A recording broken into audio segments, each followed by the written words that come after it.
నేను, శివ, నందిని ముగ్గురం ఒకే కాలేజీలో చదివేవాళ్ళం. నందిని, ఎవరొచ్చారో చూడు. నాన్న. బాగున్నావా అమ్మా? బాగున్నా నాన్న. నీకోసం మీ అత్తయ్య నువ్వులుండలు నిప్పట్లు పంపించిందమ్మా. ఎందుకు నాన్న ఇవన్నీ? తీసుకోమ్మా, మీ అత్త ప్రేమతో పంపించిందమ్మా.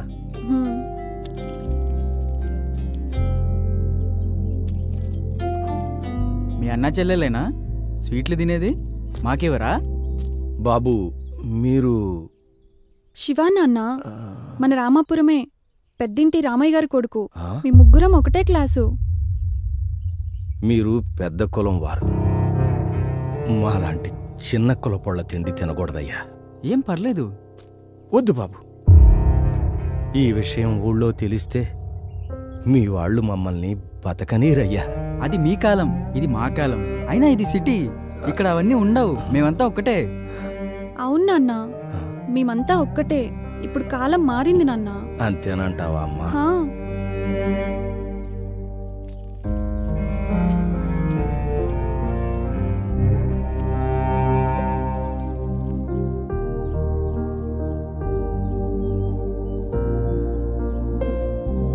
బాబు, తల్లి లేని పిల్ల, మీరు తోడుగా ఉన్నారన్న ధైర్యంతో వెళుతున్నాను.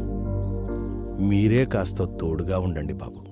మల్లయ్య, నీ బిడ్డ నీకే కాదు, మాకు ప్రాణమే. మేము ముగ్గురం వేరువేరుగా పుట్టినా ముగ్గురి ప్రాణం ఒకటే. మీరు జాగ్రత్తగా వెళ్ళండి. ఆ గంగమ్మ తల్లి చల్లగా చూడాలి. మీరు చల్లగా ఉండండి బాబు. ఉంటాను. జాగ్రత్త నాన్న.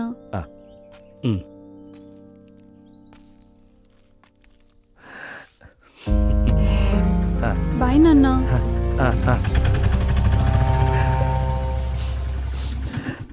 Sir రమ్మన్నారంట?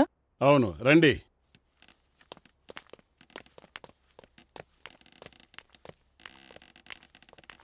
He's Mister Anand Kumar from Australia. Hello sir. మన ఇండియానే ఆస్ట్రేలియాలో సెటిల్ అయ్యారు. ఆస్ట్రేలియాలో ఫేమస్ అయిన అగ్రికల్చర్ రీసెర్చ్ ఇన్స్టిట్యూట్ బోర్డు మెంబర్లో ఈయన ఒకరు. మిమ్మల్ని కలవడానికే వచ్చారు. ఆర్గానిక్ ఫార్మింగ్లో మీరు చేసే కొత్త కొత్త ప్రయోగాలు చాలా బాగా ఫలితాన్నిస్తున్నాయి. ఇంటర్నేషనల్ జర్నల్స్లో మీరు రాసిన ఆర్టికల్స్ చాలా బాగా నచ్చాయి. ఇంత చిన్న వయసులోనే అంత గొప్ప రీసెర్చ్ చేశారంటే ఫ్యూచర్లో ఇంకెన్నో వండర్స్ సృష్టిస్తారు. Thank you sir. ఆ అద్భుతాలు మా రీసెర్చ్ ఇన్స్టిట్యూట్ ద్వారా చేస్తారని ఆశిస్తున్నాను. మీరు మా ఇన్స్టిట్యూట్ ద్వారా రీసెర్చ్ చేయండి. మీకు అన్ని ఫెసిలిటీస్తో పాటు 72 lakhs per annum for each one.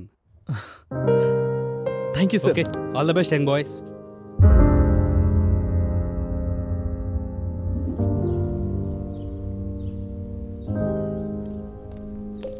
Hey, Shiva, Nandini.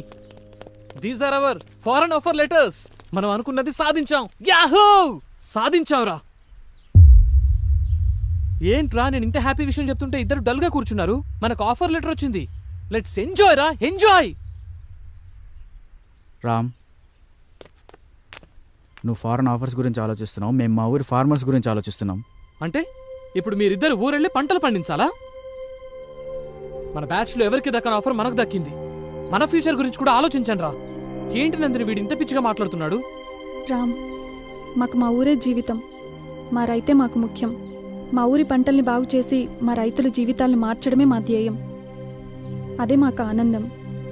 అసలు మేము ఈ కోర్స్ చేసేదే మా రైతుల కోసం. ఓహో, ఇద్దరు ఒకే ఊరాళ్ళు కదా, ఒకే మాట మీద ఉన్నారు. చెప్పడానికి నేనెవరిని ఇంకా? రేయ్, నువ్వేం మాట్లాడుతావు నీకు తెలుసా? మరేంట్రా, మనమందరం ఫారెన్లో జాబ్ చేద్దాం అనుకున్నాం కదా. సరే, ఫారెన్ నుంచి వచ్చిన తర్వాత మీ ఊరికి వెళ్దాం. అప్పుడు నేను కూడా వస్తా. సారీరా, అప్పటికల్లా మా ఊర్లో ఎంతో మంది రైతులు ఆత్మహత్య చేసుకుంటారు. ఒక్క రైతు ఆత్మహత్య చేసుకుంటే కొంపలే మునిగిపోవు. రామ్, ఒక రైతు ఆత్మహత్య చేసుకుంటే ఏమవుతుంది అని ఆలోచిస్తున్నాం. కానీ ఆ రైతు చనిపోతే ఆ కుటుంబం మొత్తం రోడ్డున పడుతుంది. ఆ రైతు ఒకసారి పంట పండిస్తే సంవత్సరం పాటు 100 మంది తిండి తినొచ్చు. అయితే ఇప్పుడు ఏం చేయమంటారు?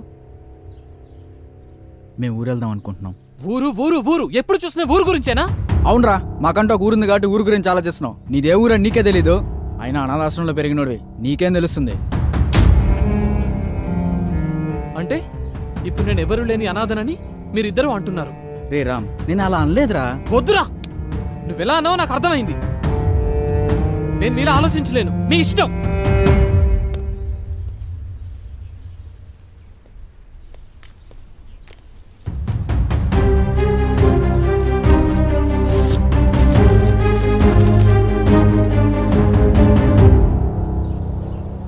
ఈ మధ్యలో నీ పరిచయం జరగటం, తర్వాత నువ్వు నన్ను వదిలేసి రావటం, ఆ బాధలో తాగుతూ రోడ్డు మీద తిరిగేవాణ్ణి. అలా అనుకోకుండా ఒకరోజు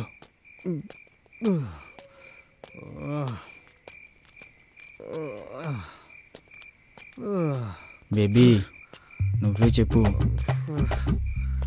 సృజన తిన్నావారా?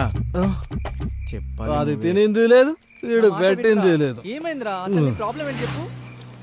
నన్ను వదిలేస్తున్నావారా? వారిని లోకంలో ఎవడు ఖాళీగా లేడేంట్రా. అనుకోకుండా నాకు మల్లయ్య కనిపించాడు. మీరు? నేనే బాబు, నేనే మల్లయ్యని. ఆ దురదృష్టవంతురాలు నందిని తండ్రిని బాబు. మల్లయ్య, ఏమైంది? ఏమైంది మల్లయ్య? ఎందుకు ఏడుస్తున్నావు? నందినికి ఏమైంది? శివయ్య ఎలా ఉన్నాడు? ఇంకెక్కడ నందిని, ఇంకెక్కడ శివ? ఒకరిని విడిచి ఒకళ్ళు ఉండలేక ఇద్దరు వెళ్ళిపోయారు బాబు. ఇద్దరిని చంపేశారు బాబు. ఏం మాట్లాడుతున్నావు మల్లయ్య? అవును బాబు. మన ఊరు రైతులకు ఎంత మేలు చేస్తున్నారమ్మా. పాత పద్ధతులని సులకనగా చూశాం, కానీ అదే పాత పద్ధతులతో ఎక్కువ దిగుబడి వచ్చేలా చేశారు. మీ చదువుకు ఈ సేంద్రియ వ్యవసాయ పద్ధతులను జోడించి ఊరి పంటల్లో చాలా మార్పులు చేశారు. నాలాగే అందరూ పాటిస్తే రైతు కష్టాలే ఉండవు. అవునరా శివ, ఈ సేంద్రియ వ్యవసాయ పద్ధతులతో రైతులకు చాలా మేలు చేస్తున్నారు. ఈ ఊరినే మార్చేస్తున్నారు. ఊర్లో రైతులందరూ ఎండిన పొలాలతో బాధగా ఉండేవారు. కానీ ఇప్పుడు పచ్చటి పొలాలతో ఈ ఊరిని అలంకరించినట్టుగా ఉంది. ఇంత చిన్న వయసులోనే ఇక్కడి వ్యవసాయ వ్యవస్థలో ఇంతటి మార్పు తీసుకొచ్చినటువంటి నిన్ను అభినందించకుండా ఉండలేకపోతున్నాను. ఈ పంచాయతీ రైతులు మీ మేలును ఎప్పటికీ మర్చిపోలేరు. అలా అనకండి అయ్యా, ఇది మా బాధ్యత. ఈ ఊర్లో పుట్టి ఈ పొలంలో పండిన మెతుకులు తిన్నందుకు రుణం తీర్చుకోవాలి కదయ్యా. శభాష్.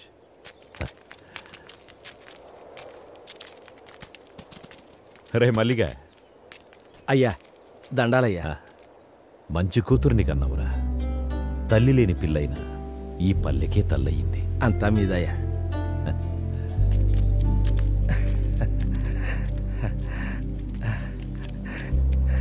అమ్మా గంగమ్మ తల్లి.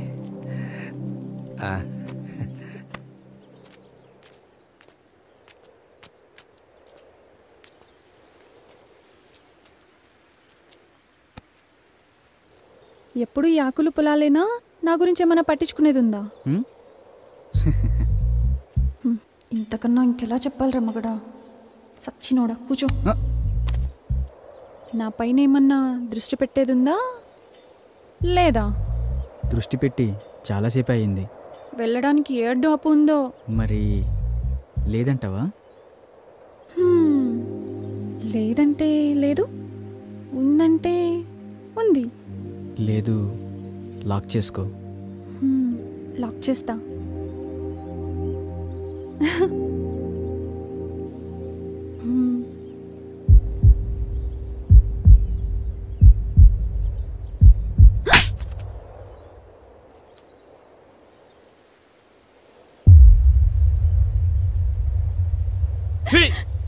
ఎందుకు బరిదగించావే? కులం తక్కువ దానా?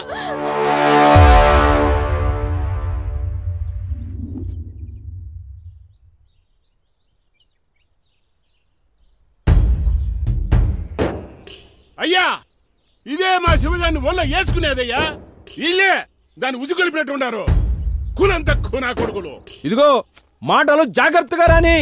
కులంలో నీకన్నా తక్కువడమే కాని గుణంలో నీకన్నా గొప్పడమే. అంత గొప్ప గుణం ఉండేదైతే మా వాడిని ఎందుకు వల్ల వేసుకుంది? మీ వాడే మా పిల్ల వెనకాల తిరిగాడు. ఇల్లును పెంచుకోనికి చేతగా ఊరి మీద వదిలేసినోడివి మళ్ళీ మాట్లాడుతున్నావు. ఇదిగో రామిగా మాటలు జాగ్రత్తగా రాని. ఏంద్రా జాగ్రత్త? నువ్వు మాట్లాడి నన్ను అంటున్నావు. ఇందులో మీ వాడు తప్పు ఉంది. ఒరే మల్లిగా, మావాడి తప్పే ఉంటే నా తల తీసుకుంటా, అంతేగాని మీ పిల్లల తప్పుడు పనులు చేసేవాళ్ళం కాదు.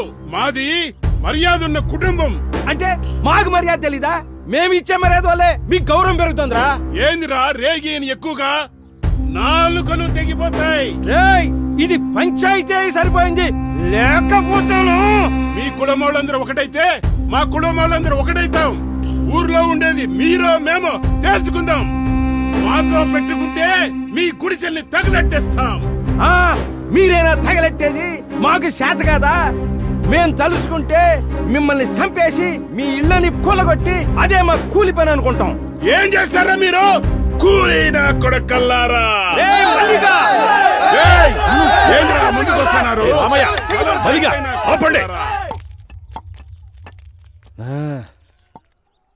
రే రామిగా, రే మల్లిగా, ఇప్పుడు ఏమంటారా? ఆ మల్లిగాడి పిల్లలు మేము చేసుకోమయ్యా. వారి కులం వేరు, మా కులం వేరు. నువ్వేమంటావురా మల్లిగా? మాకు కూడా ఇష్టం లేదయ్యా.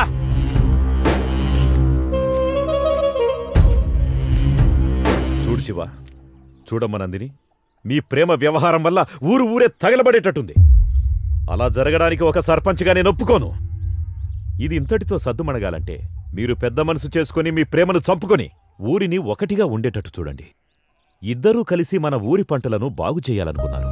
ఇప్పుడు ఇద్దరూ విడిపోయి మన ఊరిని ఒకటిగా చేయండి. మీరు చదువుకున్న పిల్లలు, అర్థం చేసుకుంటారనుకుంటాను.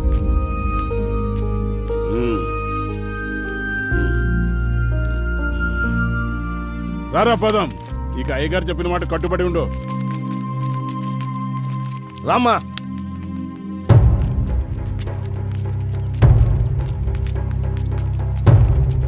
నందిని, నన్ను వదిలి ఉండగలవా? అది నా వల్ల కాదు. మన ఈ ఊర్లో ఉంటే కలిసి ఉండలేదు. టైం లేదు, వెళ్దాం పదా.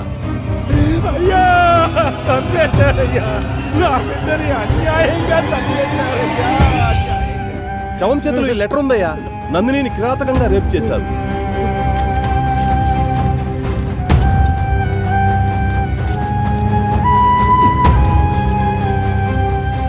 రే మల్లిగా, రే మల్లిగా. అయ్యా, ఏం చేస్తున్నావురా? తప్పైపోయిందయ్యా. ఒరే మల్లిగా, చూడు, ఒక మాట చెప్తాను, ఏమనుకోకు. కూతురుపోయిన దుఃఖంలో నువ్వేం చేస్తున్నావో నీకే తెలియట్లేదు. ఈ స్థితిలో నువ్వు పనిచేయడం అంత మంచిది కాదు. అయ్యా, ఏమరుపాటుగా పనిచేస్తే వ్యవసాయంలో పొట్టపోసే పనిముట్లే ప్రాణాలు తీస్తాయి. నువ్వు కొన్ని రోజులు విశ్రాంతి తీసుకోవడమే మంచిది. ఇదిగో ఈ డబ్బులుంచు. పని చేస్తే ఇవ్వాల్సిన కూలి డబ్బు జాలితో ఇస్తున్నారా అయ్యా? అది కాదురా. వద్దయ్యా, నాకు ఈ డబ్బు వద్దయ్యా. ఒరే మల్లిగా, మల్లిగా. పాపం కూతుర్లేని మల్లయ్య ఎట్టా బతుకుతాడో ఏమో. అవునే, ఆ శివగాడు పట్నంలోని స్నేహితులను నమ్మి మల్లయ్య కూతురు గొంతు కోశాడు.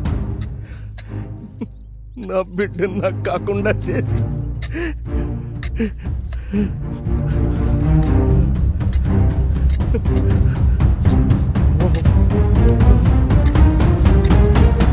దీనికంతటికి కారణం ఆ శివగాడి స్నేహితులే.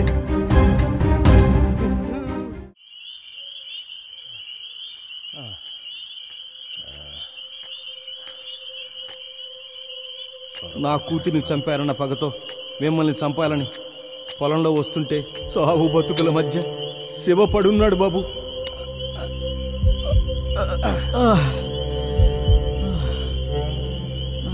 ఒరే శివగా, ఎంత మోసం చేశావురా! నిన్ను నమ్మి వచ్చినందుకు నా బిడ్డను నువ్వు నీ స్నేహితులు నాశనం చేశారు కదరా. నువ్వు ఈ పాటికి చచ్చుంటావు అనుకున్నాను. నిన్ను నేను చంపుతారా? మల్లయ్య, నీ బిడ్డని చంపింది ఏం కాదు మల్లయ్య. నువ్వు కాక ఇంకెవర్రా? నీతోనే వచ్చింది కాది. అవును మల్లయ్య, మేమిద్దరం సిటీకి వెళ్ళి పెళ్లి చేసుకుందాం అనుకున్నాం. నందిని, రామ్ మనల్ని క్షమిస్తాడంటావా? ఏమయ్యా పిఎస్, లంకేష్ ను బానే కాకాపడుతున్నావు. వాళ్ళ ఆయన రిటైర్డ్ అయినాక ఆ సర్పంచ్ పదవి ఎందే కదా, తగులుకుంటే అతుక్కొని ఉంటుందని.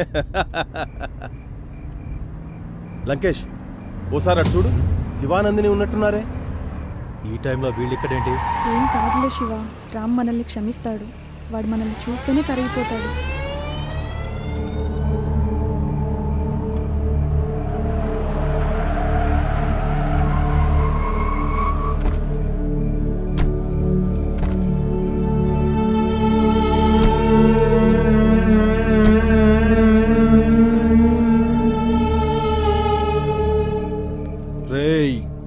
ఎంత ధైర్యం ఉంటే పంచాయతీ తీర్పు లెక్క చేయకుండా లేచిపోయి వస్తారా?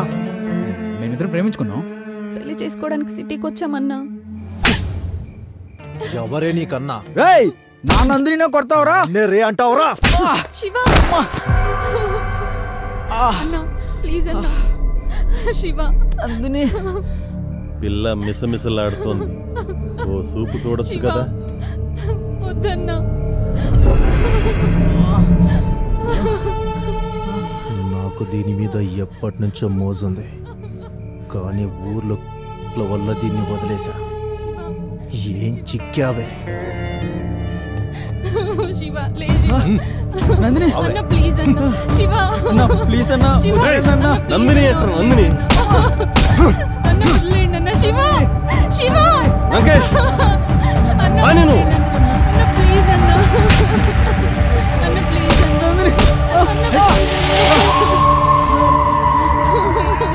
అన్నా ప్లీజ్ అన్నా, మీకు దండం పెడతా అన్నా. వదిలేండి అన్నా. అన్నా ప్లీజ్ అన్నా. అన్న వదిలేండి అన్న ప్లీజ్ అన్న. అన్న మీకు దండం పెడతా వదిలేండి అన్న. దున్నుకోవడానికి వచ్చినోడికి దండం పెట్టకూడదే. అన్న నీకు దండం పెడతా అన్న ప్లీజ్ అన్న. శివ ఇక్కడ వీడి పని అయిపోయింది. అక్కడ నువ్వు దాని పని చూసుకో. అన్న వదిలే.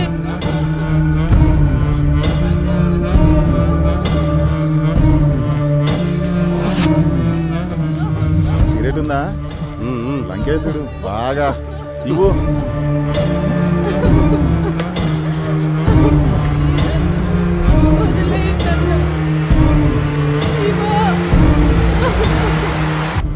మనకు ఛాన్స్ ఇస్తాడంటావా? ఏనుగులా ఉన్నావు, నీకెందుకయ్యా?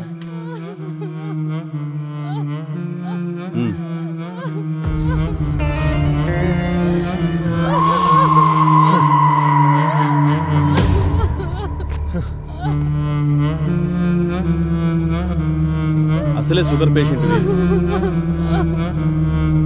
సెక్రటరీ సిగరెట్ ఇవ్వు.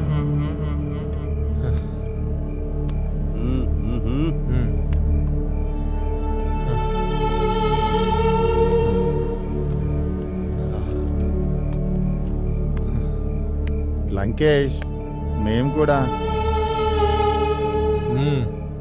అదేమన్నా నా అత్త కూతురా కాబోయే పెళ్ళామా? మీలో సత్తా ఉంటే కానివ్వండి. కానీ థ్యాంక్స్ లంకేష్.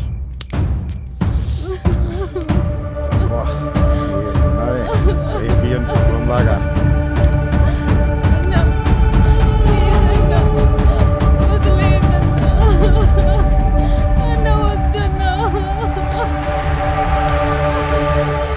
ఏమయ్యా విఆర్ఓ, ఎంతసేపు అయ్యా? త్వరగా రా.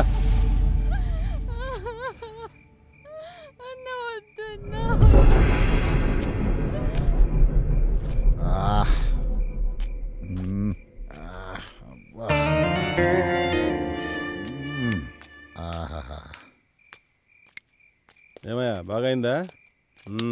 ఏముంది పిఎస్, అరేబియన్ గుర్రం లాగా భలే ఉంది.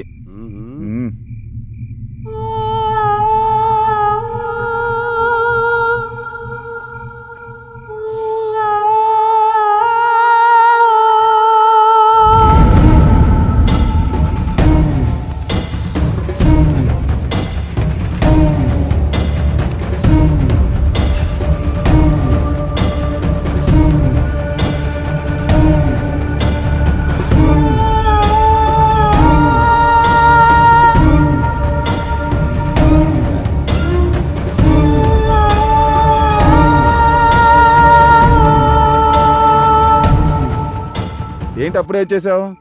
బ్యాటరీ డౌన్ అయిందా లేక బాడీ బోర్కి వచ్చేసిందా? నా బ్యాటరీ డౌన్ కావడం కాదయ్యా, నువ్వు చేసిన భీభత్సవానికి దాని ఊపిరి ఎప్పుడు ఆగిపోయింది. ఊపిరి ఆగిపోయిందా? అవును.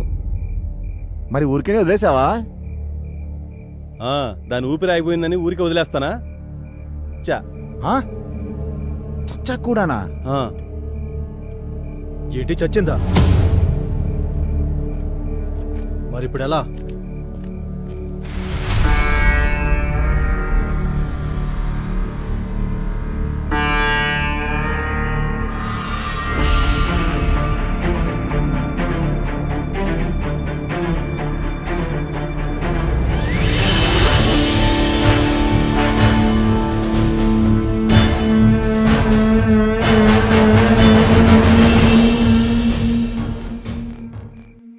బ్రతుకుంటే మనకే ప్రమాదం.